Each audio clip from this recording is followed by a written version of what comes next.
Lecturas Asombrosas es presentado por Lectores en Tránsito.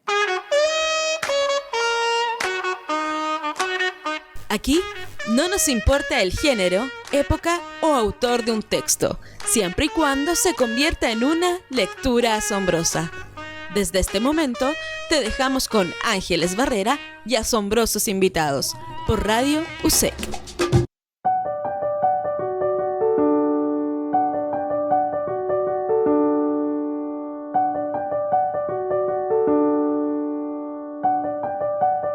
Bienvenidas, bienvenidos a nuestro primer programa de nuestra temporada número 30. Estamos celebrando los 300 programas de lecturas asombrosas aquí en Radio Universidad SEC. Gracias a quienes han participado desde el 2017 en esta aventura que es la conversación profunda en difundir y dar a conocer nuevas propuestas, encantarnos con autores, con todos los géneros literarios y no solo con lo que tiene que ver la literatura, sino que también toda la parte artística y cultural, tanto de nuestro país como de Latinoamérica. Así que agradecer a todos y cada uno de los participantes en cada conversación, aquí los días jueves a través del canal de YouTube de Radio Universidad SEC. Y qué mejor celebración de estos 300 programas, de esta temporada número 30, iniciar este primer programa con una mujer chilena, escritora, mamá, activista, profesora, magíster. Miren, ya vamos a dar todo su currículum, pero estoy muy contenta porque va a ser, en especial para mí, mi primera conversación con alguien a quien admiro mucho, y es Eva Devia Oyarzún. Bienvenida, Eva, a Lecturas Asombrosas, a esta celebración que parte contigo. ¿Cómo estás? ¡Feliz cumpleaños! ¡Felices 300! Eso es lo primero. Lo segundo que quiero comentar es que la admiración es recíproca. Soy una ferviente seguidora de tu trabajo, Ángeles, así que muchas gracias por abrir este espacio que ya lleva tanto rato además. Hay que hacer un reconocimiento especial a la radio de la universidad porque se toma muy en serio lo de la difusión cultural. Y eso es un agente de valor en un ambiente y en un ecosistema a nivel nacional en el que cada vez existen menos nichos para abordar cultura. Así que el mundo de la gestión cultural está siendo cada vez más árido desde el posicionamiento. Así que es un doble mérito que lleves 6 años trabajando en este proyecto hermoso. Sí, gracias Eva por tus palabras. A agradecer principalmente a nuestro director ahí en la radio, a Aldo Andrés Morales, que me tiene una paciencia infinita y que fue el que me invitó a esta aventura que ya está consolidada para mi gusto en el ámbito literario, ¿cierto? Latinoamericano, así que vamos por más y por más invitados, y con esta conversación que además nos reúne en torno al 6º libro de Eva, ¿sí? Que fue publicado por Ediciones del Gato. También felicitaciones, sí, aquí tengo el mío. A Lilian Flores también, porque es quien lleva esta hermosa edición. Quiero contarles que ustedes saben que la visión de este programa es a partir de mi apreciación como lectora, y ustedes saben cómo disfruto cuando tengo la posibilidad de encontrarme con una lectura que no solo invita a la reflexión, que no solo nos haga empatizar, sino que además nos permite conocer en profundidad las alegrías, ¿cierto? Las inquietudes de la autora, y que nos sirve un poco de espejo, un espejo individual primero, porque nos encontramos con ella y con lo que le pasa, y segundo, un espejo que se vuelve colectivo, porque hay temas que nos trascienden. Así que lo que quiero decir, Eva, es que según mi opinión, muy personal y muy sencilla, en el sentido de muy querida, es que es un libro que guarda tu memoria personal, pero que a la vez es un rescate de nuestra memoria colectiva del último tiempo, desde el 2020 hasta ahora, y pucha que han pasado cosas, pucha que nos han pasado cosas. Así que recuerden, tránsito interior, que es lo que nos convoca hoy, y estoy muy feliz de contarles quién es Eva, para quienes aún no la conocen. Ella nació en 1978, así que muy jovencita, en La Serena, Chile. Es periodista, máster en comunicación y educación en la Universidad Autónoma de Barcelona, es escritora y poeta, y ya se van a dar cuenta aquí, 110 textos entre prosa, poética, entre versos, narrativas, pequeñas crónicas y relatos.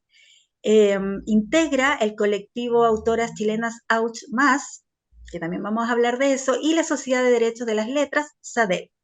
Es autora de Cuando el ángel pase lista, Ediciones del Gato 2021, en un formato tan hermoso, un poquito más pequeño y de color rosado. Insolentes, Editorial CESOC, el 2019. Tránsitos Urbanos, en Ediciones Filacteria 2018. Retazos en Opalina Factoría 2016 y Poemario Capital, Libros del Perro Negro 2013 y la reedición en el 2018. Obtuvo el tercer lugar en el concurso internacional de poesía Mares del Sur en Australia el 2018 y una mención honrosa en el concurso internacional del cuento en honor a Juan Carlos García Vera en Canadá 2019. Así que, además de todo lo que hace, es una escritora premiadísima. Eva, ¿por dónde comenzamos? Diciendo de que es un libro híbrido, ¿cierto? Nos encontramos con relatos cortos, lo que pasa en la ciudad de Santiago, las cosas los lugares, ¿cierto?, que tenemos en común en esta ciudad.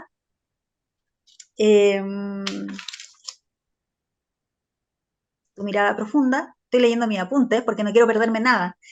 El contexto, sí, tu mirada profunda, ¿cierto? Y tus recuerdos de niñez, que para mí eran como el, el tomar aire para seguir leyéndote.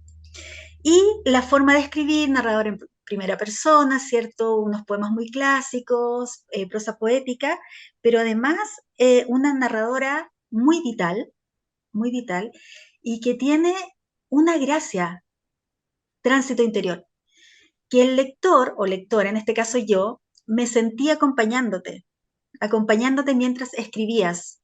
Era como que si que estuviéramos in situ, casi siempre en tiempo presente, excepto los recuerdos de niñez. Entonces mi primera pregunta, querida Evia, contigo es, ¿llevas un diario de vida? Cuando era chiquitita tenía diarios de vida y es bien potente siempre tener la oportunidad de escuchar la visión de otras personas respecto de lo que uno escribe, porque muchas veces lo hacemos desde esta perspectiva más intuitiva, con el trabajo con la editorial. No es primera vez que trabajo con Lilian, por lo tanto ya hay un flujo de trabajo entre nosotras que nos permite mantener ciertos códigos y, y siempre es sorprendente abrir por primera vez un diálogo y una conversación con alguien que se sumerge en lo que uno ha escrito. Porque veo nuevas miradas y veo nuevas aristas en los diálogos. Entonces eso está muy bueno, Ángeles. Es primera vez que me preguntan si llevo un diario de vida. Tengo que confesar que cuando chiquitita sí tenía diarios de vida, sobre todo en la época de la preadolescencia, en la que uno necesita empezar a entender, a cuestionar, a, a tratar de reordenar algunos elementos. Y en algún minuto de mi vida, creo que fue en pandemia, pegué una conversada eh, ¿con quién fue? Con el Hugo Riquelme. Me pegué una conversada online con el Hugo Riquelme y compañía, porque era un grupo, un proyecto que habían hecho muy bonito. Y ahí le confesé esto que te voy a contar porque empezamos a hablar de literatura universal y de referentes. O sea, a mí me marcó mucho cuando tenía como 8 o 9 años el diario de Ana Frank. Muchísimo. Tanto así que mi diario de vida tenía nombre y yo le escribía a Ana Frank como si ella fuese mi amiga y yo generaba una dinámica de interacción con ella. Me sensibilicé mucho con la impermanencia de ella en el tiempo y sin embargo con el mantenerse de manera tan íntima y tan potente con nosotros a través de su testimonio. Entonces, el germen del periodismo creo yo que nace por esos lados, esa necesidad de empezar a contar y a entender el mundo y guardar registro para que no se me olviden las ideas y la vida. Y lo que yo pensé respecto de esas circunstancias que iba pasando y viviendo. No porque considere la autoficción como la única posibilidad de escribir, de hecho hay muchos críticos literarios y se ha hablado mucho a nivel latinoamericano de que la autoficción está prácticamente agotada porque se escribe desde una perspectiva un poco narcisa, ¿verdad? Esta cosa media autorreferente, todo yoísta todo el rato.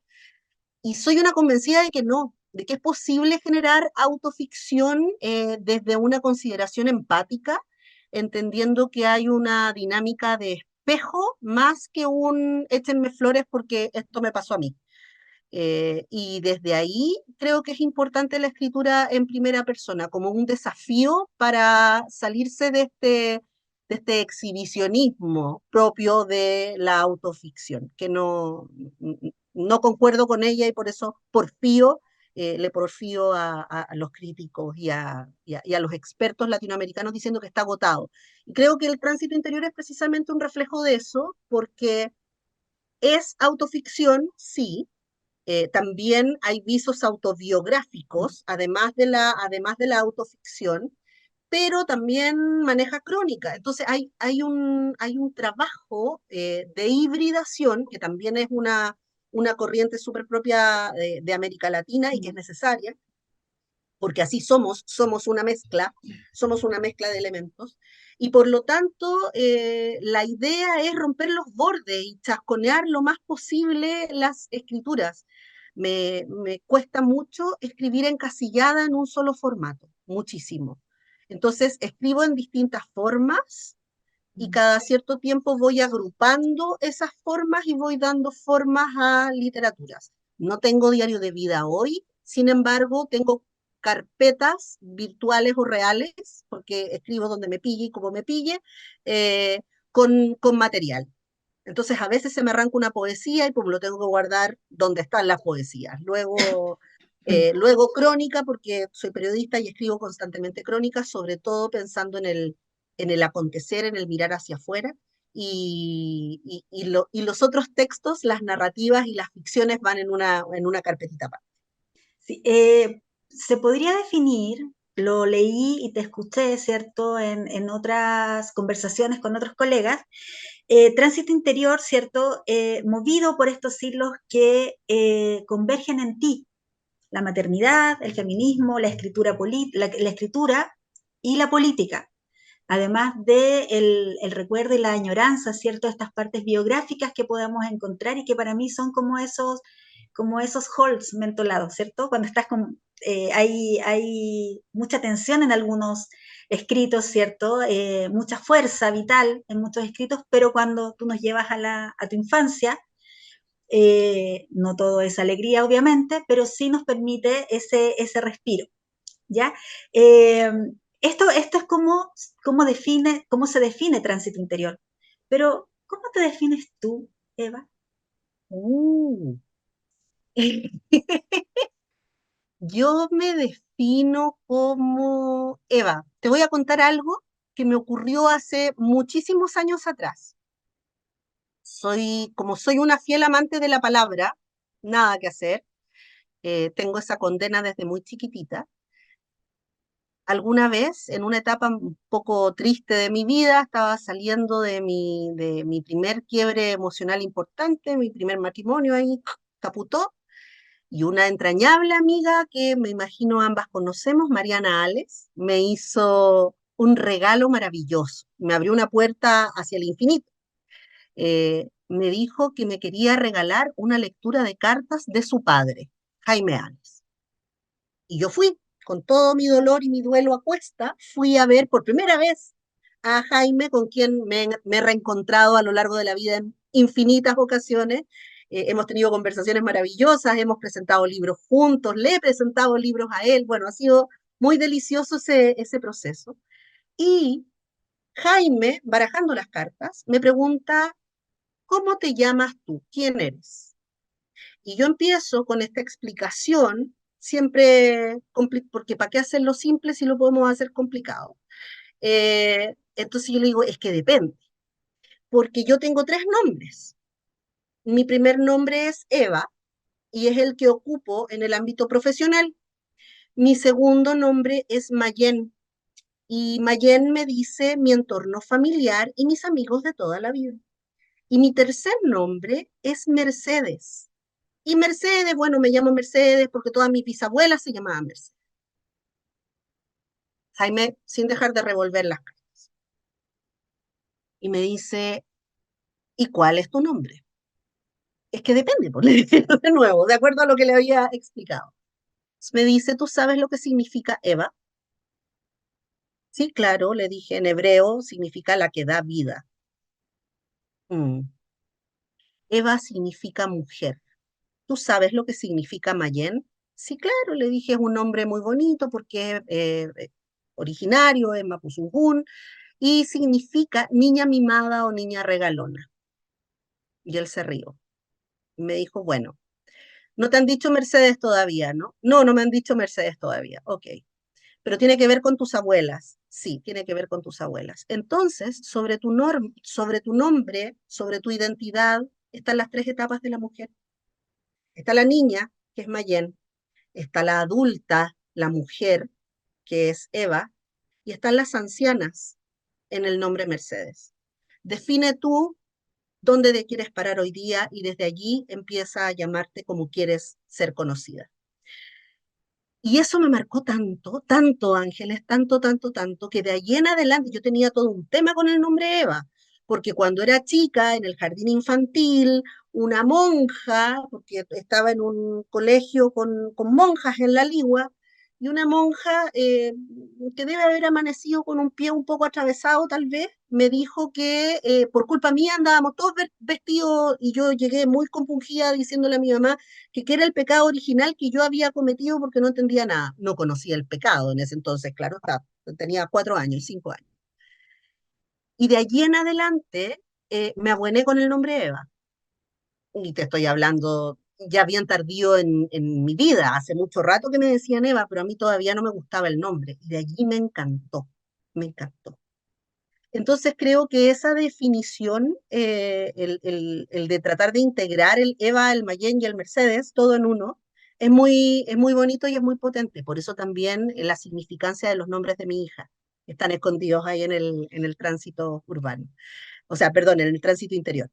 Eh, y, y ahí... y allá adquiere una relevancia más grande todavía el quién soy, porque somos una mixtura de elementos. Finalmente yo también soy un híbrido, porque todos lo somos, no, no podemos ser lineales, no somos, yo hoy día me defino desde la escritura, pero también desde la docencia, desde esta necesidad de compartir conocimientos y compartir aprendizajes, que creo que es que es lo más valioso. Es más valioso compartir aprendizajes que compartir conocimientos, que no creo en las dinámicas de la verticalidad, motivo por el cual salí arrancando de la escuela de Derecho de manera muy temprana. Y terminé en la escuela de periodismo. Pero espero haber respondido tu pregunta respecto de quién soy. No es una pregunta fácil. Sí, no es una pregunta fácil, pero va ligada con otra que tengo, que no sabía si hacerla, pero ahora con tu respuesta me das el pie. Eh, que encuentro maravillosa también esa experiencia con Jaime y más aún la experiencia, ¿cierto? Esa generosidad tan luminosa de Mariana, a quien le mando también saludos desde aquí, eh, que me da pie para hacer esta pregunta que no estaba así como, ya. Hágala nomás, hágala nomás. Tiene que ver con esta tríada de tus nombres, ¿cierto? Eva, Mayen, Mercedes. Y es una tríada que también aparece en Tránsito Interior. Entonces, que es una tríada muy personal, por eso estaba como indecisa. Pero cuéntanos, ¿qué hilo rojo es el que une en tránsito interior, a esta tríada maravillosa que eres tú, ¿cierto? Tu hija y la meme. Oh. Voy a tratar de no emocionarme con eso. porque la Memé es mi abuela materna. Y mi abuela materna sufrió un ACV el 14 de febrero del 2020. Recién llegadito el mundo, estaba recién lanzado el Insolentes. Ella estaba feliz, no le pasaba el libro a nadie, lo tenía abrazado. Mi abuela fue mi mamá expandida durante mucha parte de mi vida, gran parte de mi vida, de hecho. Y era mi fanática número uno. Estaba metida en todos los eventos, fue a todas las premiaciones desde el colegio en adelante. Si yo participaba en algún concurso, en todos los debates de la sociedad de debate, ella estaba en primera fila. Eh, Me fue acompañando en cada uno de los procesos, en los lanzamientos de todos los libros que hicimos, lanzamientos. Ella estuvo enarbolando la bandera muy empingorotada porque era una lady, ella tremenda. Y la Memé vivió un proceso súper ingrato. Estaba bien enojada con el mundo porque el Tata, su marido, se había ido años antes y estaba realmente enojada con el planeta. Eh, y le viene este ACV y ella pierde la movilidad de la mitad de su cuerpo, pero además de perder la mitad de la movilidad de su cuerpo, pierde el habla. Por lo tanto, queda de algún modo encerrada en sí misma. Y se empiezan a suceder una serie de eventos muy tristes y aciagos y muy hermosos y poderosos en simultáneo. Fue como una especie de efecto dominó. Eh, Le pasa esto a la Memé, llega la pandemia, entendemos que la Memé nos va a acompañar un rato más porque no tenía ganas de irse y sin embargo necesitaba cuidados especiales. Por lo tanto, ella quedó muy aislada de la familia en un hogar en Concón, lejos de todos. Y era trágico porque como estábamos encerrados el 2020, no teníamos cómo salir, no podíamos ir a verla, teníamos todas las dificultades del mundo. Yo me embarazo en mayo de ese año y la Memé está dando vueltas en mi embarazo en el imaginario todo el tiempo porque soy su nieta mayor, porque soy el eslabón perdido entre los hijos y los nietos. Y lo único que quería era que la Memé pudiera conocer a la Emma, a mi hija. Fue muy potente el contarle por pantalla que estaba embarazada y ella gemía y me decía, y me abría los ojos con cara de sorpresa y quiero creer que me entendió a todo evento, ¿no es cierto? Cuando volvimos a a la presencialidad de manera progresiva, ella ya estaba en casa con mi mamá, en Melipilla en ese entonces, y el primer viaje que hicimos a encontrarnos con gente fue ir a ver a la Meme. Y llevé a la Emma de 2 meses a ver a mi abuela, que estaba en cama, que no podía moverse, que ya no hablaba, que no se movía, que no reconocía, y sin embargo que hacía cariño con sus manos. Y porque tiene hasta el fin de sus días, era una mujer increíblemente cariñosa, a ella le encantaba hacer cariño. Y le puse a la Emita al lado, guardé de manera tan potente y tan íntima esa imagen que no quise sacar fotografías de ese momento. Y no videos, no nada. Eso quedó solo para mí, ahí. Y se la presenté y le conté, ella estaba en una especie de sopor, pero agarró a la Emma y le hizo cariño con su manito que hace cariño. Y sumé mi mano a este proceso y nos hicimos cariño las tres. Y la Meme partió 3 meses después de eso, pero alcanzó a conocer a la Emma. Y eso fue muy, muy, muy mágico, el haber podido presentarle a la Emma. Porque cuando le conté, que estaba embarazada, le dije, ya, te tenéis que mejorar si tenéis que conocer a tu bisnieta, ¿qué es esto? ¿Ah? Y me movía los ojos y me hacía musarañas ahí. y la meme es parte del epílogo. Finalmente, este libro de alguna manera está dedicado a ella, porque, y ojo, Cuando el ángel pase lista, que es un libro de cuentos, también está permeado y atravesado por la meme cada cierto rato. Hay algunos cuentos que tienen la figura de esta abuela. Eh, Insisto, ella era la principal fan del trabajo, de la lectura. Era mi lectora de prueba. A ella le gustaba que yo le mandara todo antes y lo leía muchas veces, así que Oye, está ahí conmigo. sí, te agradezco tanto que nos hagas partícipe de ese momento que estaba, bueno, en la pandemia, ¿cierto? Pasaron muchas cosas negativas y positivas, pero lo que encuentro hermoso es como, o sea, mientras tú lo vas relatando, uno se imagina, ¿cierto? Esa unión entrelazada a las tres, que tiene que ver con lo que Jaime también te dijo, ¿cierto? Ahí estaba, porque Emma es parte de uno, ¿cierto? Es como tú pequeña, tu abuela, y tú en esta impronta de ser Eva en todas tus circunstancias, lo encuentro hermoso. Y gracias por compartirlo, porque cuando yo empecé a leer Tránsito Interior, que a propósito es un libro que contiene 110 textos muy breves, tiene la posibilidad también que uno lo puede leer sin, o sea, Sin orden. sin orden, no linealmente, cosa que se agradece porque de repente también estamos, no sé, de repente como lectora en tránsito, ¿cierto? En alguna estación de metro o en la fila del banco, ¿cierto? Y se puede ir leyendo o abrir el libro y dejarse asombrar por lo que nos cuentas. ¿Qué te parece, perdón, qué te parece, Eva, si nos compartes tu primera lectura asombrosa, la que hayas elegido? Feliz, feliz, feliz. Entendiendo que estamos en Sí, septiembre. estoy emocionada, se me traba la lengua, así que mis seguidores ya saben cuando estoy emocionada. Oye, que yo también quedé emocionada con esto que acabo de contar, así que estoy, voy a tomar un poquitito de bebida, de hecho, para poder leer.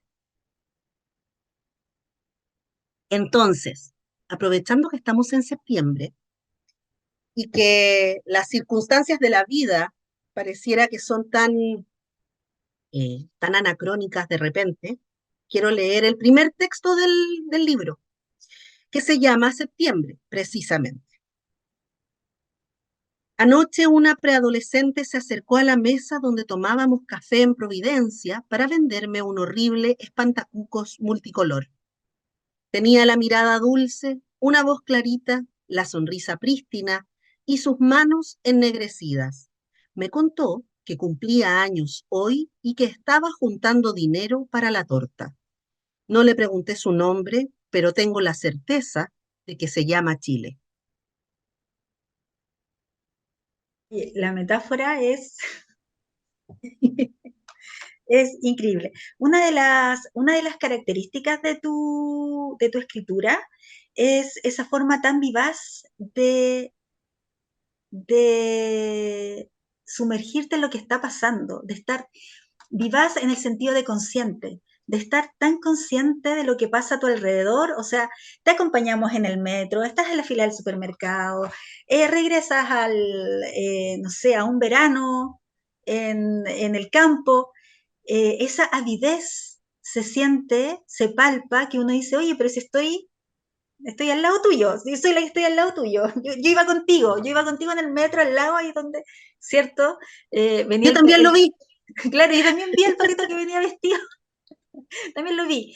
Eh, Me imagino también que eso es parte de tu ser periodista, ¿cierto? De esta avidez de la vida. Pero lo que me llama más la atención es, y lo que tú dijiste, fiel amante de la palabra, ¿cómo es tu proceso para depurar, para la depuración del texto?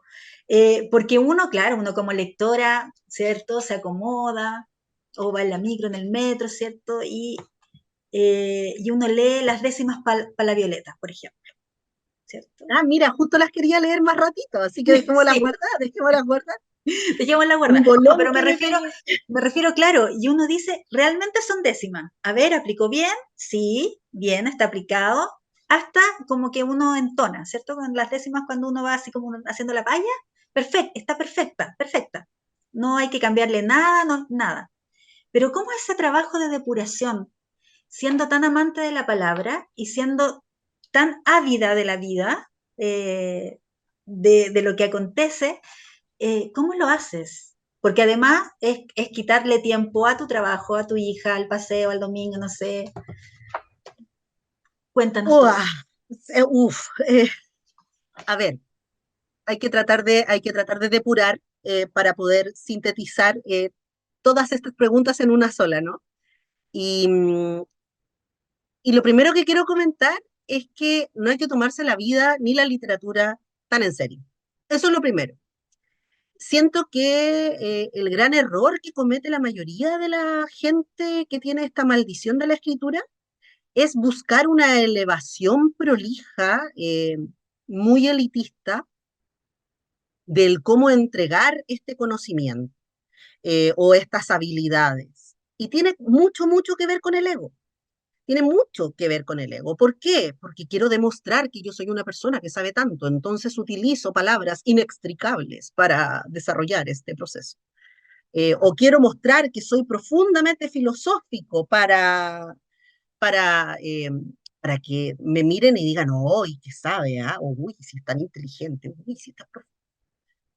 Eh, y siento que la esencia de la vida es la constante sorpresa. Si hay algo que heredé de mis abuelos, y me refiero a mis cuatro abuelos, aunque con dos de ellos compartí harto menos por razones de ruptura matrimonial temprana de mis padres, eh, y tuve, lamentablemente, compartí poco con ellos con lo que me hubiese gustado compartir más con ellos, porque había mucho que aprender de ahí. Era precisamente esta avidez de conocimiento, pero en aristas muy distintas, en aristas muy diferentes. Tengo el legado de un abuelo, Juan de Evia Díaz,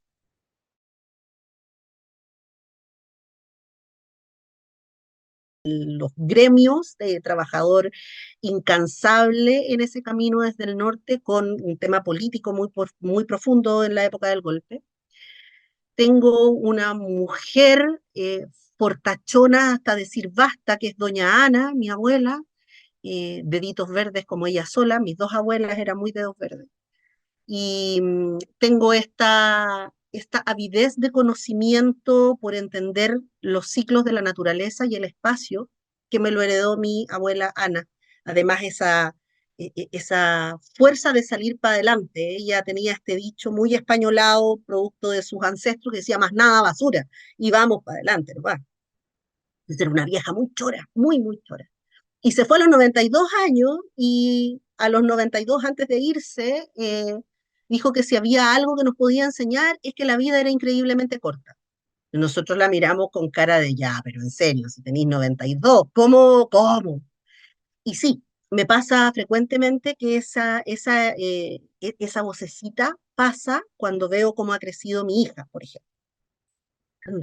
Tan rápido, y todo ocurre tan, tan rápido. Tuve a la Memé, de quien ya hablé suficiente y me quiero guardar la delicia de los recuerdos de ella conmigo. Además de esos dedos maravillosos, ella era una artista de tomo y lomo, pintaba, bordaba, tejía, eh, hacía todo en sus manos era magia, era increíble. Entonces, era muy Jodorowsky esta cosa, era muy psicomágica. Ella convertía todo a través de sus manos y no se podía quedar quieta de ninguna manera. Era la loca en la escoba, la bromeábamos con eso en casa, estaba barriendo todo el día. Y tengo el legado de mi abuelo Juan Oyarzún, hombre de letras. Él quiso ser escritor, él era escritor, él fue el que me enseñó a amar las letras de manera muy temprana. Él y mi madre tenían una complicidad ahí para compartir este universo conmigo, y le resultó harto bien, fíjate.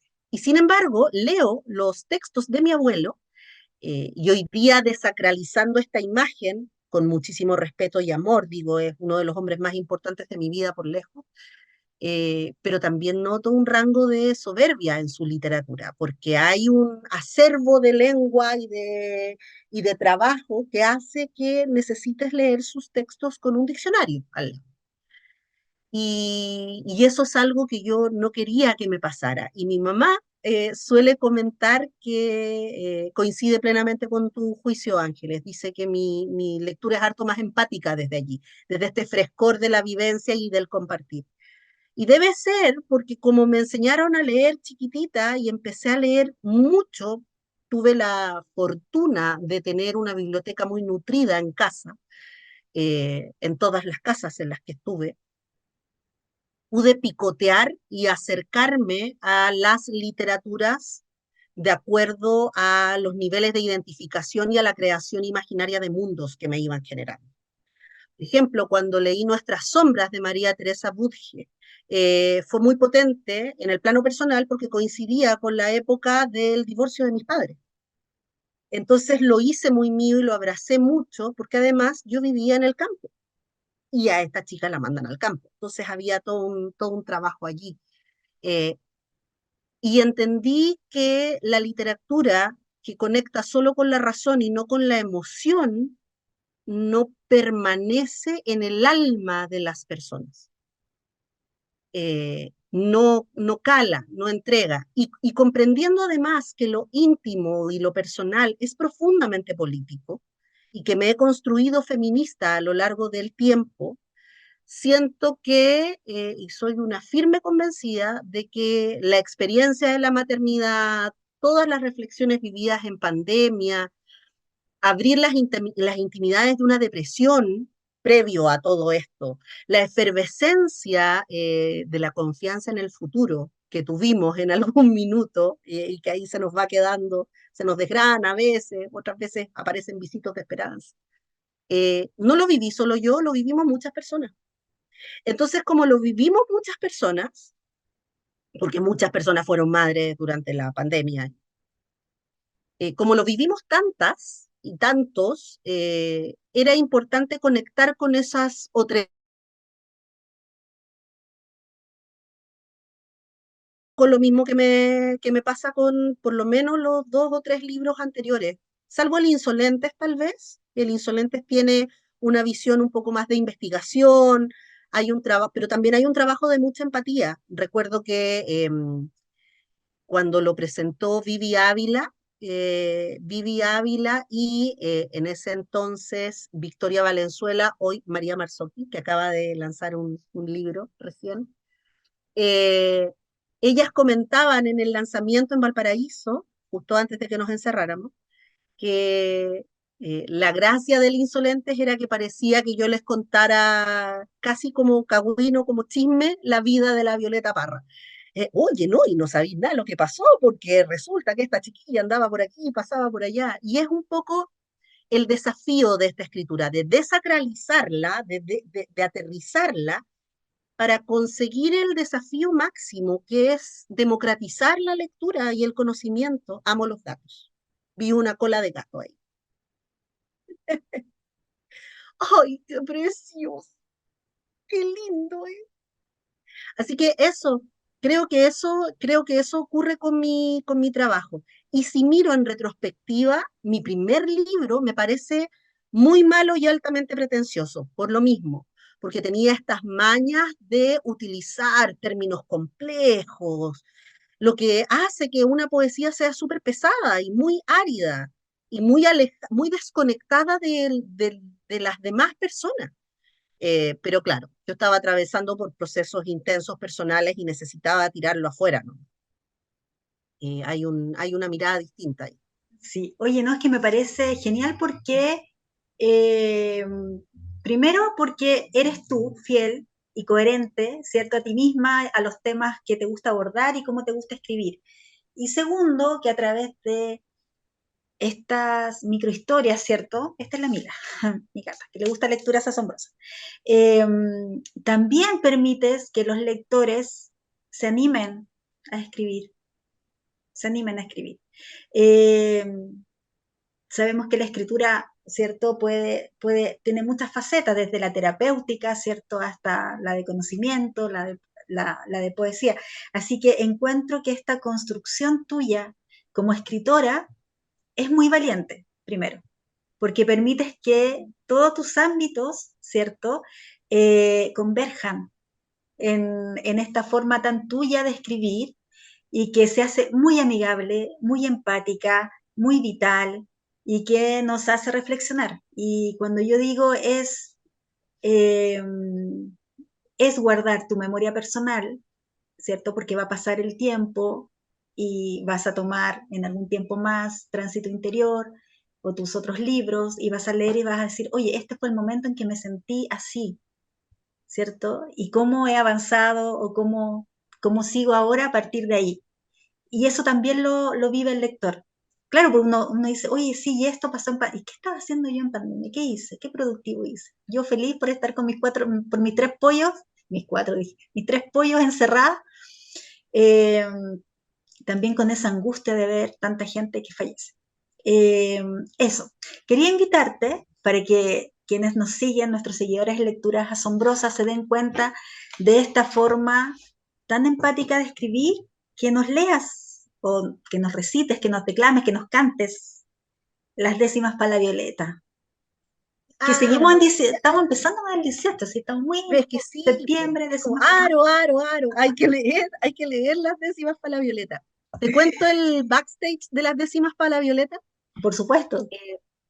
La poeta y gestora cultural Margarita Bustos Castillo, tremendísima, tremendísima, que le mandamos todos los amores del mundo, porque es trabajadora, incansable. Qué mujer más trabajadora por la cultura y las letras de este país. Me extendió una invitación y yo prendo con agua, porque me encantan las invitaciones a conversar, a dialogar, a reflexionar. Y había una actividad, no recuerdo en estos momentos si fue en una furia o en una filsa, en una de las dos, pero fue en la estación Mapocho. Me dijo, es que vamos a hablar de la Violeta y su contenido poético político. Maravilloso, pero espectacular. Y la idea es que leamos algún...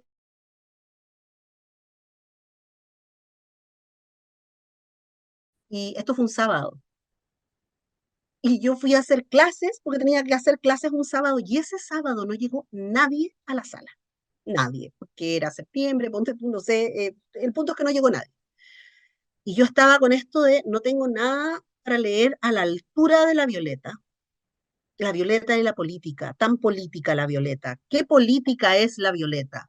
¿Qué contingente es la Violeta? Y me quedé pensando en eso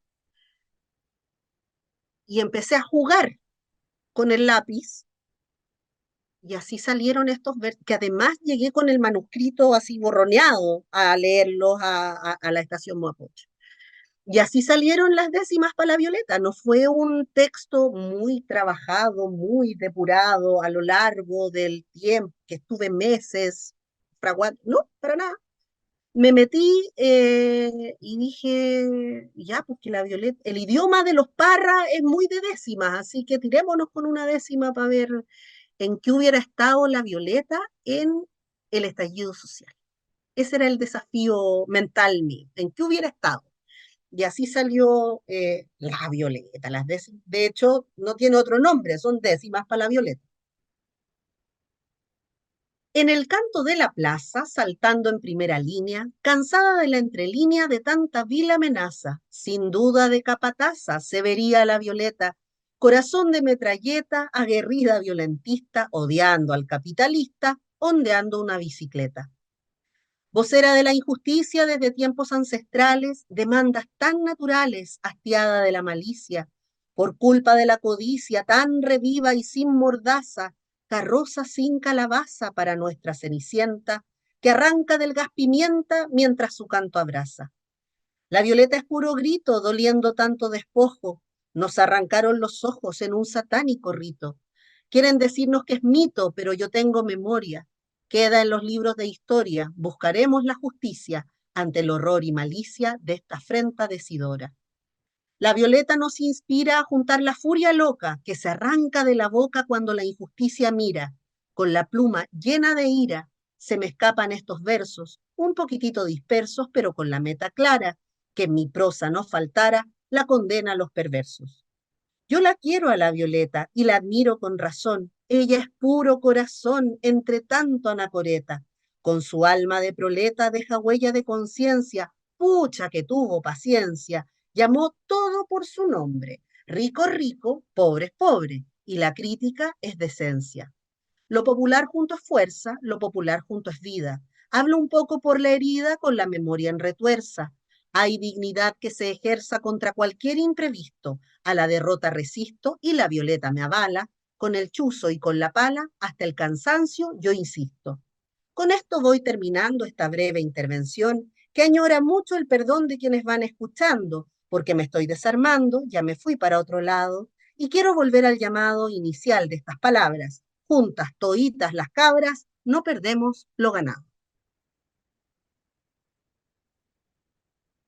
Oye, es que está genial y estoy pensando en que estas décimas para la Violeta tienen mucho argumento de insolentes. O sea, ¿qué hubiera sido de, quizás no hubiese sido las décimas que son sin ese trabajo tan acucioso de insolentes? Gracias por estas dos lecturas asombrosas, vamos a tener más. Quiero que nos salgamos un poquito porque en realidad deberíamos tener así como un ciclo contigo, así como un ciclo de conversaciones con Eva.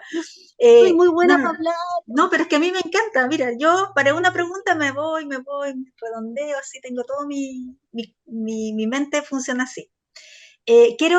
No te voy a retirar de lo que haces, sí, pero nos vamos a esta parte del activismo, conocer en tu voz la experiencia de esta agrupación, ¿cierto?, que nace en un momento tan esencial, que marca un hito en la historia de la literatura escrita por mujeres en nuestro país, que es Ouch Más, ¿cierto? ¿Cómo ha sido esa experiencia? ¿Cómo llegaste? ¿Y en qué están? Cuéntanos todo. Voy a partir desde el anecdotario nomás. El 2019, sí, el 8 de marzo del 2019, doña Andrea Jeftanovich, tremendísima, le mandamos amores también, convocó a algunas amigas escritoras que ella conocía. En ese entonces yo no la conocía personalmente, ya había leído su trabajo, por cierto, y las convocó para marchar juntas.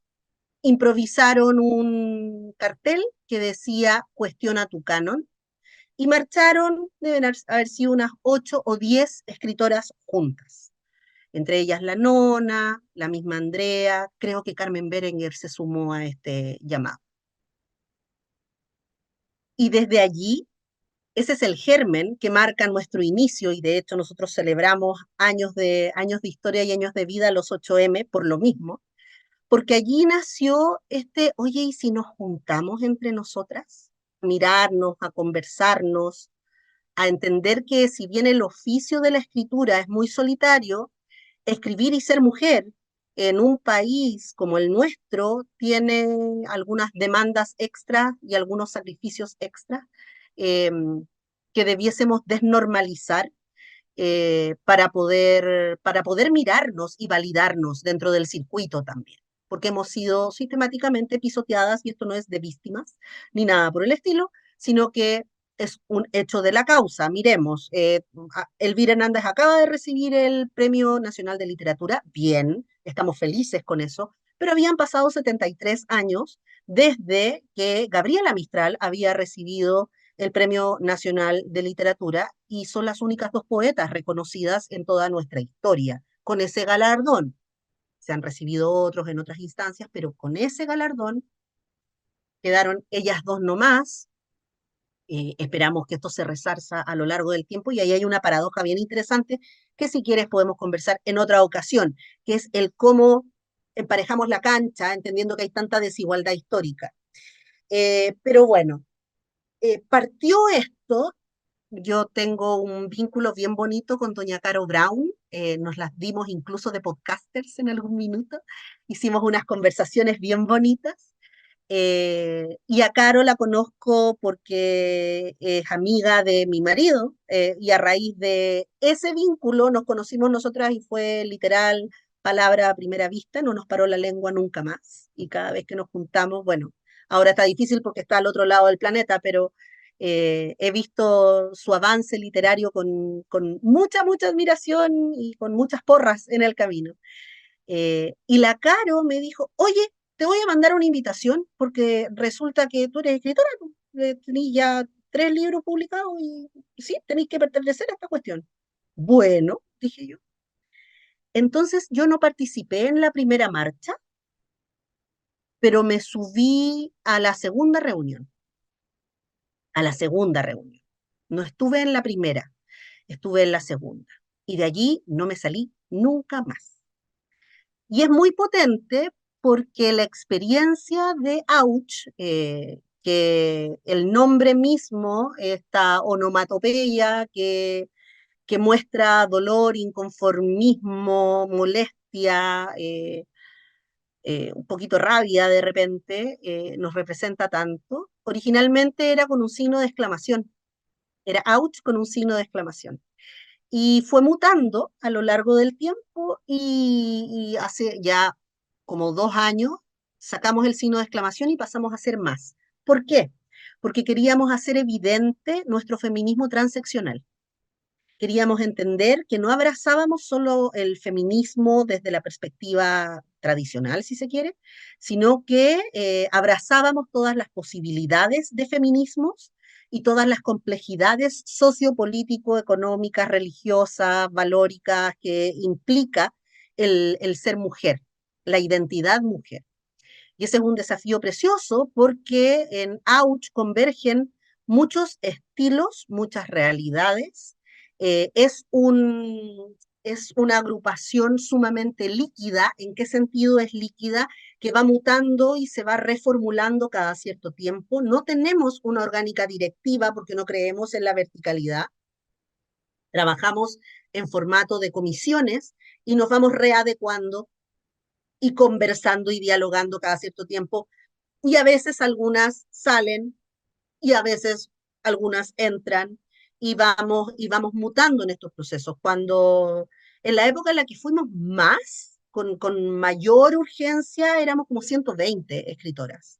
Tremendo. Hoy somos aproximadamente 50 y hemos ido pasando por distintas instancias, eh, comprendiendo y abrazando estos últimos años que han sido muy caóticos y nos han agotado muchísimo. Entonces, desde las distintas sensibilidades y las distintas realidades, hay muchas que están muy cansadas. Entonces, las batallas y las luchas merman estas voluntades de trabajo, y porque además en Auch trabajamos, hacemos cosas, buscamos generar diálogos, pero también buscamos acercar la literatura. En pandemia estuvimos vinculados a ollas comunes y además de las ollas comunes trabajábamos entregando libros porque había que alimentar el alma, no solamente el cuerpo. Y trabajamos en la generación, en la coordinación de bibliotecas populares en lugares un poco precarizados económicamente, pero con mucha voluntad y con mucha intención e intensidad de avidez cultural. Entonces, negarlo, sobre todo en épocas de tanta urgencia, era imposible. Y seguimos trabajando allí, es hermoso, es un fenómeno cultural muy bonito, porque no es primera vez que nos lo dicen, pero nos lo refuerzan cada cierto tiempo. Estamos marcando historia y no nos juntamos tratando de marcar historia, sino que de entender, por ejemplo, el transparentar esto como un oficio, como un trabajo, desde la dignificación del trabajo, porque eres muy asertiva, Ángeles, cuando hace un rato me comentabas esto de robarle tiempos y espacios y nichos a la vida privada, a los espacios de trabajo, incluso a mirar cómo hacemos la configuración de una escritora, cómo se construye una escritora. Y lo cierto es que en Chile no es solo las escritoras, a los escritores también les ocurre. y me atrevería a decir que se amplía a toda América Latina. Nosotros parchamos el tiempo y le quitamos horas al sueño, a la comida, a la familia, a los amantes, a todas las realidades que enriquecen la vida para poder escribir sobre esa riqueza de vida. Entonces hay una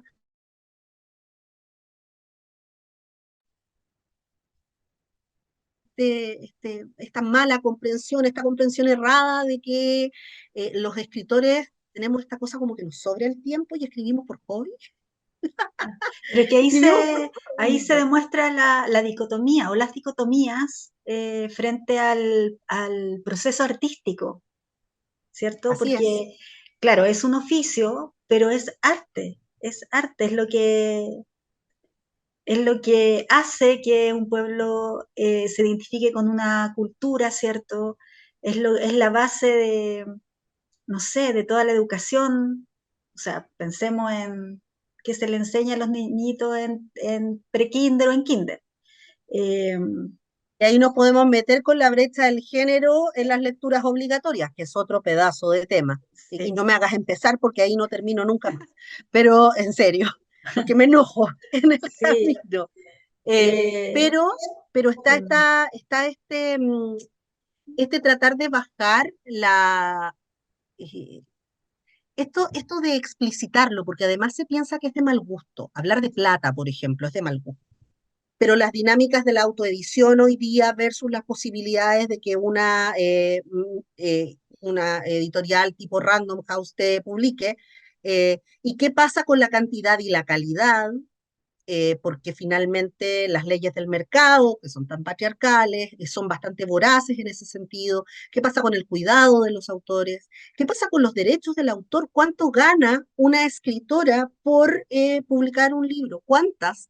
Y me incluyo, ¿cuántas hemos caído en el fuego fatuo, porque finalmente es eso, un volador de luces nomás, de, oye, yo te voy a publicar y no vemos ni uno de esa publicación? Y la creación fue mía y no me llegó ni un peso por esto.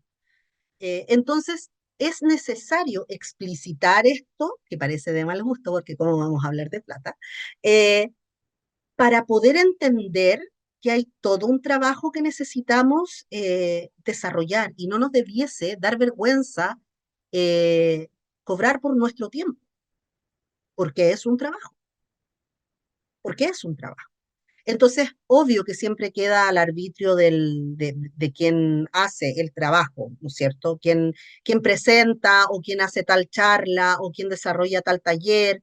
Cada cual revisa sus aranceles, pero por ejemplo en Auch hicimos un trabajo súper potente para homologar o para dar un piso de criterio con un tarifario respecto de las posibilidades del universo de la escritura, porque sucedía, y sigue sucediendo lamentablemente, que muchas hacen trabajo gratis, por el honor de que te inviten, por el honor de que te consideren parte de un jurado, por el honor de participar, pero uno no almuerza honor, perdón por lo básico de en realidad no, perdón, lo explicito y de hecho fui a hablar de esto a Marruecos, porque me enojé tanto con esta cuestión que en la Feria del Libro de Marruecos estuve hablando de esto. Eh, es necesario validar las realidades del oficio literario como un trabajo. Y el arte debe pagar porque finalmente en situaciones de crisis social potente es el arte lo que nos rescata como exacto. humanidad.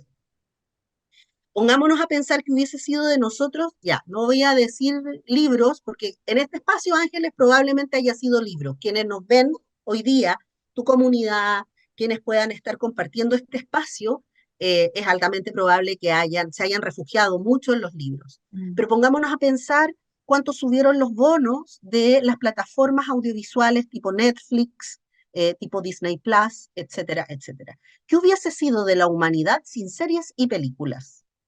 ¿Qué hubiese pasado con la sanidad mental de los seres humanos que estábamos eh, en una situación muy límite, que aumentaron los rangos de violencia intrafamiliar, que aumentaron los rangos de depresión?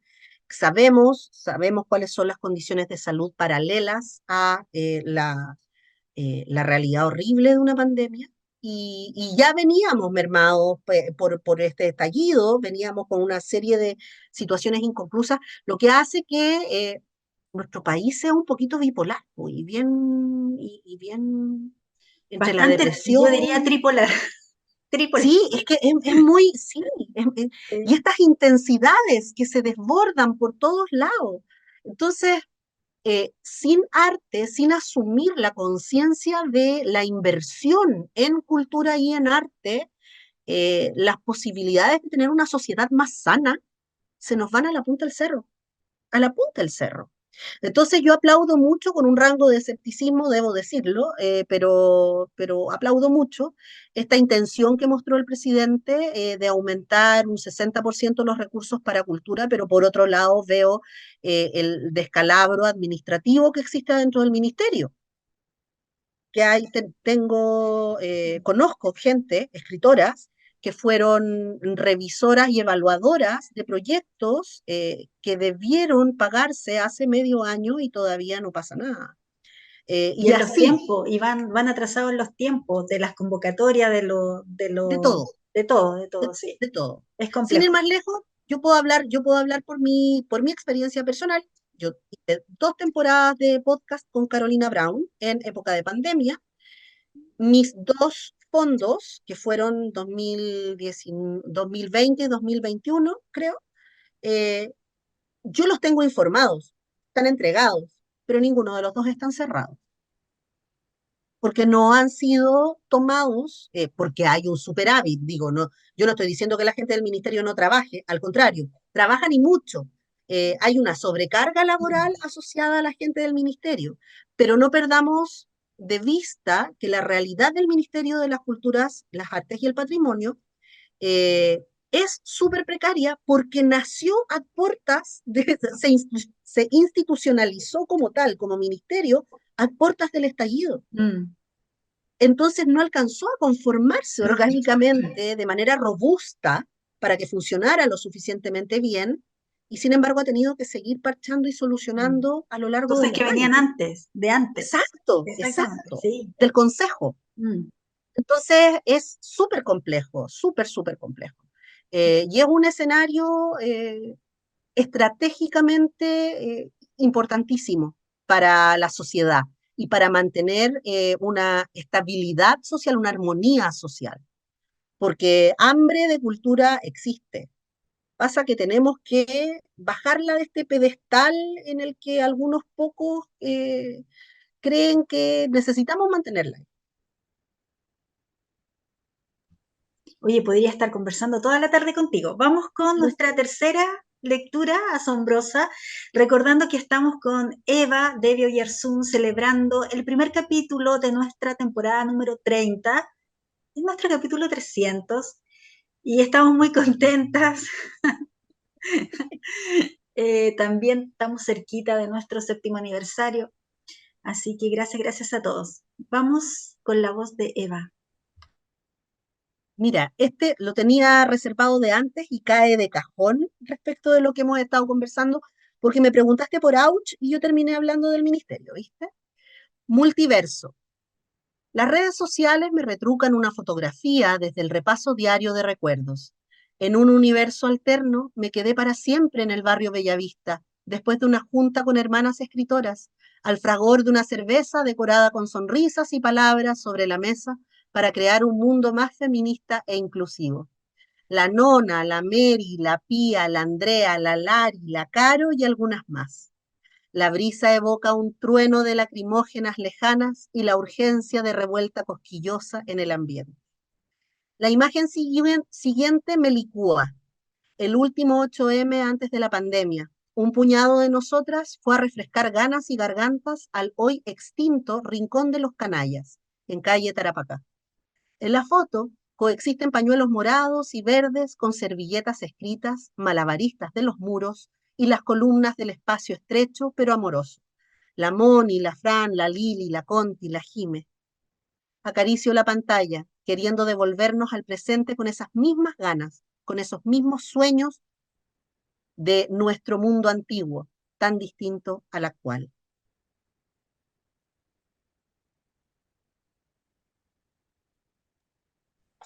Ni que hubiéramos pauteado este programa. ¿Sí? ¿Quién? Impresionante, estoy impactada. Impactadísima. Eh, ¿Qué más se puede decir de Tránsito Interior? ¿Qué te gustaría a ti que las lectoras y lectores encontraran o se quedaran de Tránsito Interior? Que además abre la puerta para tus libros anteriores. Sí, sí, porque Tránsito Interior es el hermano menor de un libro que es una especie de precuela, muy en dinámica Star Wars, es una precuela, que se llama Tránsitos Urbanos. Y el Tránsitos Urbanos habla precisamente de este mirar la ciudad y de encontrarse con una serie de factores y de elementos que hablan de un estallido social que no vimos venir, pero que venía gritándose por todos lados. Entonces, sí, los últimos libros van bien entrelazaditos los unos con los otros. Tránsito Interior me voy a quedar con esto que comentaste tú misma, la importancia del espejo, de encontrarse con lo rudo y con lo lindo, porque ojo, que Tránsito Interior no solo evoca profundidades altamente emocionales, sino que también tiene cuotas de humor en el camino. Entonces, y no son solo evocaciones, no es solo dejar el registro, sino que también hay un tenor un poquito chistoso en algunos lados, en algunos sectores, ¿cierto? Y plantea eso, por la versatilidad compleja de la existencia nomás, y cómo uno trata de navegar una ola particularmente convulsa como los últimos 5 años. Es que de verdad, los últimos 5 años han sido particularmente complejos, pues Ángeles. ¿Para qué estamos con cosas? Eh, no sé si a ti te pasa, yo todavía siento que estoy en el 2019, a veces.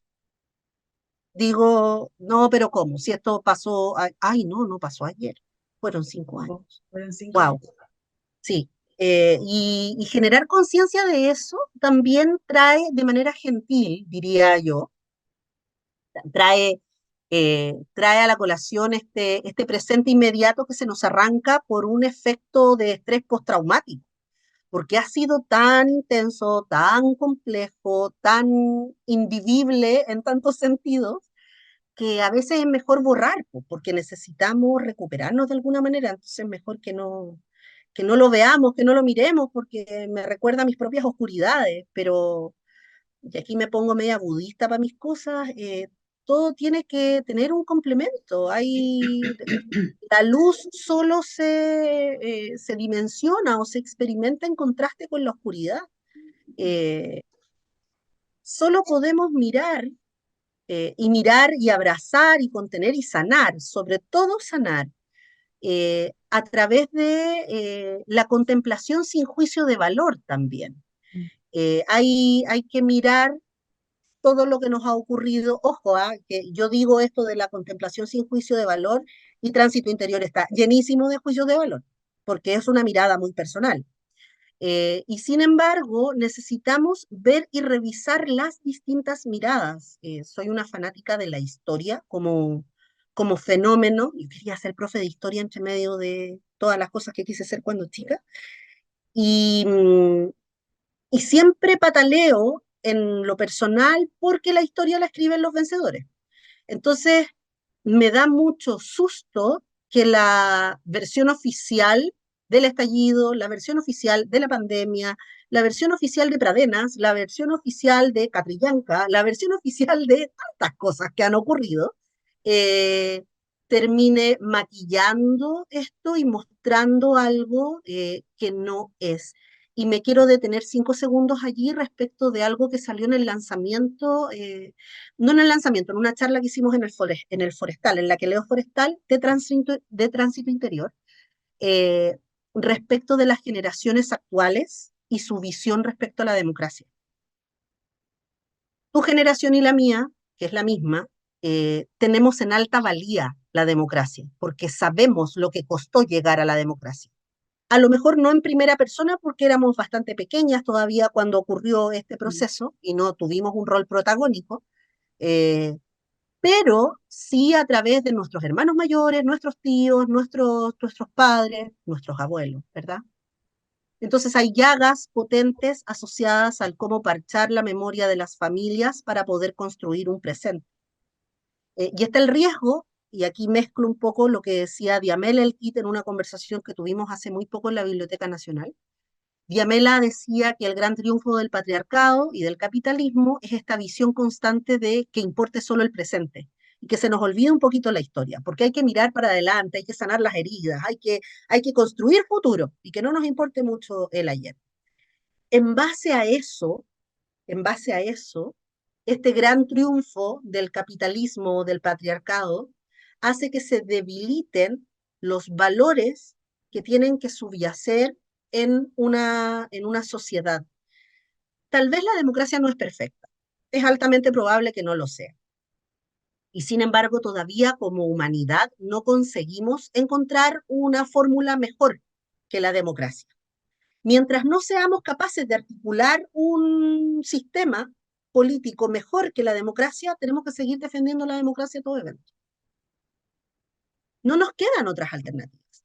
Entonces, hoy día, y yo lo veo en mis aulas de clases, pero no solo en las mías, esto es transversal, porque lo he conversado con profesores y profesoras en distintos escenarios. Hoy hay una relativización en pos de la seguridad, de la entrega, el transar la libertad por la seguridad, que es un déjà vu horrible de épocas tipo Segunda Guerra Mundial, ¿no es cierto? Si no es, no, esto no es ninguna novedad. Y ahí viene lo trágico de que la historia sea tan increíblemente cíclica, porque no terminamos de aprender, porque no terminamos de absorber, porque estamos muy metidos en el presente. Y ese es el gran triunfo del capitalismo en todo esto. Entendiendo que no tenemos raíces y capacidad reflexiva por culpa de la inmediatez, a raíz de la inmediatez. Y por eso se agradecen espacios como este, en el que podemos conversar y abrir puertas y escenarios un poquito más profundos que la novedad editorial, digo, para meternos un poquito en cuál es el trasfondo o los propósitos del por qué uno escribe finalmente. Quiero aplaudirte, pero con toda la gente que nos está viendo, aplaudirte, aplaudirte. Claro, y qué profundo y cómo uno ve cómo se farrea la juventud actual, se farrea todo lo que se ganó con sudor, lágrimas, gente que perdió sus órganos vitales o su ojo, qué sé yo, y no hay profundidad, no hay un respeto por el pasado, que es lo que nos cimenta para no volver a cometer los mismos errores. Sí, ese es el punto, ese es el punto, que el pasado siempre es necesario con una visión crítica, con una responsabilidad también de lo que acontece, ¿cierto? De lo que hace cada uno es vital en lo que está haciendo. Y esta conversación ha sido eso, ha sido poder profundizar en los temas literarios tuyos, en abrir, nos abres la puerta, ¿cierto?, a tu forma de mirar, a esta avidez que encuentro tan hermosa. ¿Sí? Uy, qué rico leerse, ¿ah? Porque eso es lo que pasa, es como leerse uno mismo, qué rico leerse. Y agradecerte el tiempo de estar hoy con nosotros, que coincide que sea septiembre del 2024, que coincide con tantas cosas hermosas eh, de, en tanto tuyas, literarias, ¿cierto?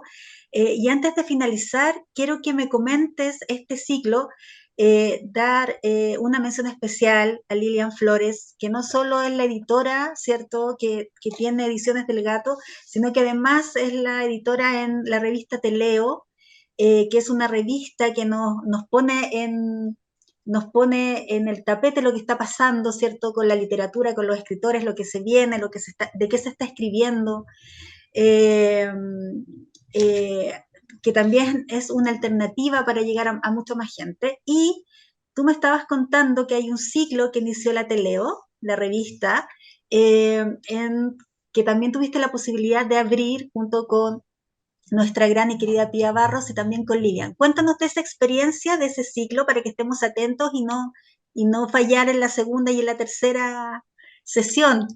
Perfecto, perfecto. Mira, la revista Te Leo, que ojo, es de distribución gratuita, es online y es completamente gratis, así que les recomiendo que la sigan en las redes sociales, que se inscriban y que además recibe donaciones, porque hay que entender, vuelvo al tema de la dignificación del trabajo. Lilian está haciendo un trabajo gigante, Sí. es ella la que monta todo, y es sumamente rescatable, porque desde este trabajo intenso,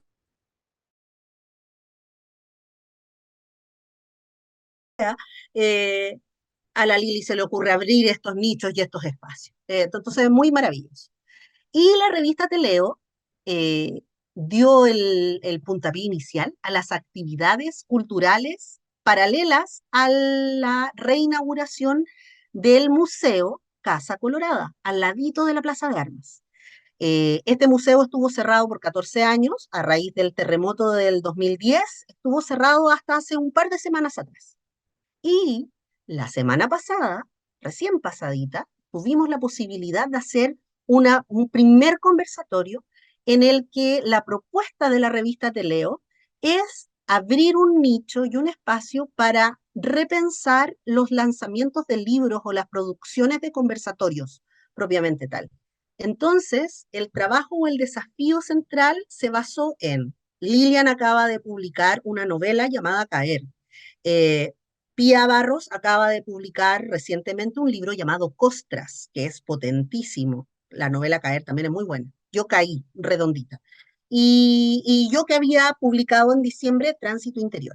Entonces se juntaron estas tres obras, las metimos en una licuadora y lo que hicimos fue hablar de las otras y leer a las otras y reflexionar y preguntar sobre las lecturas de las otras en este proceso tan mágico y tan potente de hacer historia, desde el repensar esta verticalidad egocéntrica de los lanzamientos en los que yo me tiro flores todo el rato, porque hoy qué maravilloso mi libro, qué espectacular mi libro, y los demás también me tiran flores a mí, porque hoy mi libro, todo el rato mi libro, mi libro. Aquí no.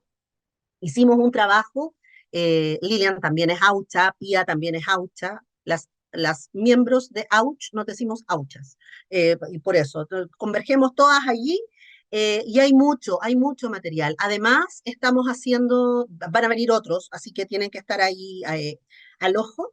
Y se están haciendo otras actividades desde Ouch. También invito a seguir a las autoras chilenas, porque es importante visibilizar el trabajo que estamos haciendo. Tenemos un convenio muy bonito con la Biblioteca Nacional, estamos tomando esos espacios y haciendo diálogos, conversatorios, charlas.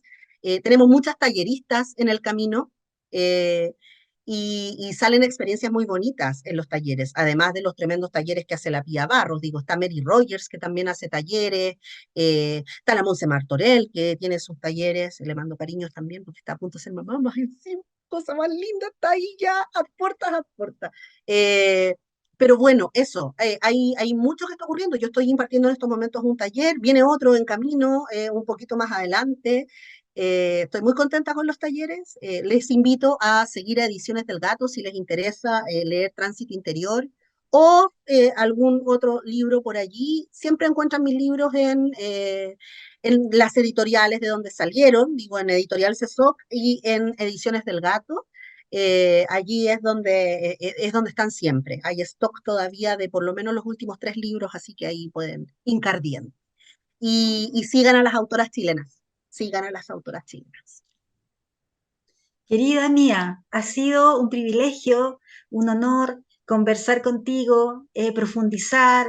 Me quedo con el corazón llenito, con mis apreciaciones literarias, con mi profunda admiración por tu trabajo, por tu dedicación, por tu calidez. Y esa calidez se nota cuando en Tránsito Interior nos relatas de que conversas con un chico que está haciendo un trabajo tal, porque no puede hacer otro, esa calidez con la que escuchas lo que está pasando y lo llevas de esa misma forma a tus escritos. Así que quiero agradecerte, quiero que, lo decimos siempre aquí, que no sea la única conversación, que podamos reunirnos en torno a otros Cuando temas, quieras, a cuando otros, quieras. a otros temas, y recordarles a quienes nos siguen que la invitación siempre está para apoyar, ¿cierto?, a nuestros escritores, pero sobre todo hacernos nuestra pequeña biblioteca de autor, porque qué hermoso ir creciendo, acompañando a las escritoras, ¿cierto?, y escritores también, en sus procesos artísticos, estos procesos literarios tan mágicos y tan muchas veces desgastadores, que los lectores no logramos ver, ¿cierto?, en el producto final, que es el libro, ¿cierto?, que es lo que leemos. Así que muchas gracias, Eva. Palabras al cierre. Palabras al cierre, De palabras asombrosas. lecturas asombrosas, sí. Larga vida a este programa, que es tan importante, y que insisto en esta importancia desde el permanecer, pero imagínate, yo hablo de la locura de los últimos 5 años y tú hace 6 años que estás haciendo este programa. Entonces, claramente hay una identificación ahí, ¿cierto? Eh, Siento que es súper importante que les juro que de chauvinista no tengo nada, y sin embargo, de latinoamericanista tengo mucho, para hacer esta separación. Y por favor, lean escritores y escritoras latinoamericanos Mm. y latinoamericanas. Siento que es muy importante que miremos las visiones de qué es lo que está ocurriendo hoy día. Lean contemporáneo.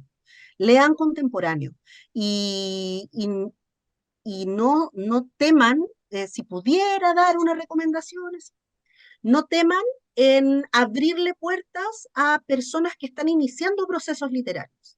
Recuerdo que alguna vez una tallerista mía dijo, y me encantó, lo dejé ahí como agarradito, dijo que yo hacía ver la lectura y la escritura como si fuera un patio de juegos, y realmente debe ser así. La lectura no es un proceso árido, no es un proceso elitista, la escritura no es un proceso árido ni un proceso elitista. Soy una convencida de que no. Quienes tenemos esta necesidad urgente de escribir, lo hacemos contra viento, marea, con plata, sin plata, con recursos, sin recursos, con tiempo, sin tiempo. Lo vamos a seguir haciendo. Eh, y si usted tiene ese bichito, potencielo y desarrollenlo. No acepte un no por respuesta. Desarrolle el camino, porque no es de unos pocos. La memoria la construimos todos y todas. Sí, recordé algo que dijo el escritor y periodista Fernando Araujo, que tuve la oportunidad de entrevistarlo en tiempo de pandemia. Primero, dijo que todos podemos escribir y todos debemos escribir nuestra historia, porque nadie va a venir a nuestra casa así como a tomar nota, ¿cierto? Señora, ¿qué hizo? Es esencial, independiente si uno publica o no.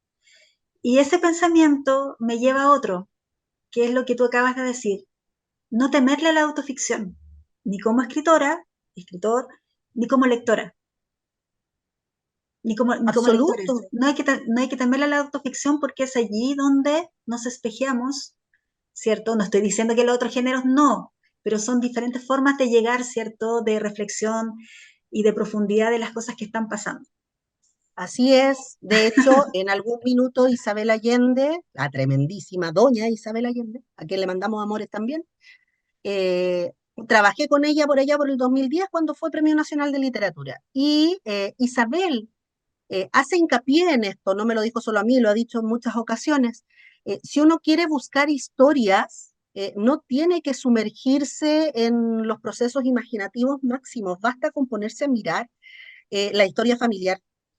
Las historias familiares son riquísimas y son las que construyen el tejido, el entramado complejo de quienes somos como continente finalmente.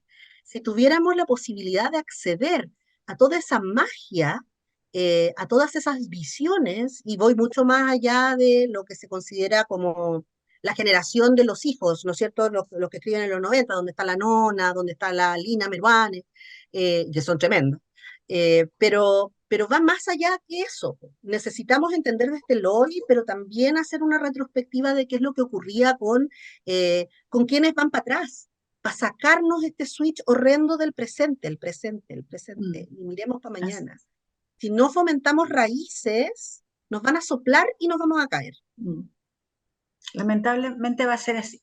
Bueno, con una mirada más esperanzadora en la literatura chilena, en el trabajo que están haciendo en la colectiva Out, ¿cierto? El trabajo que estás haciendo como docente, el trabajo maravilloso que haces como mamá, porque también tenemos posibilidades que te seguimos, ¿cierto? De ir viendo el crecimiento y las peculiaridades hermosas de Emma. Así que dale un tremendo abrazo de mi parte a ella, también a tu pareja, ¿cierto? Desearte que todo lo que venga, que todos tus proyectos, literarios o no, vean la luz tal y como tú lo soñaste.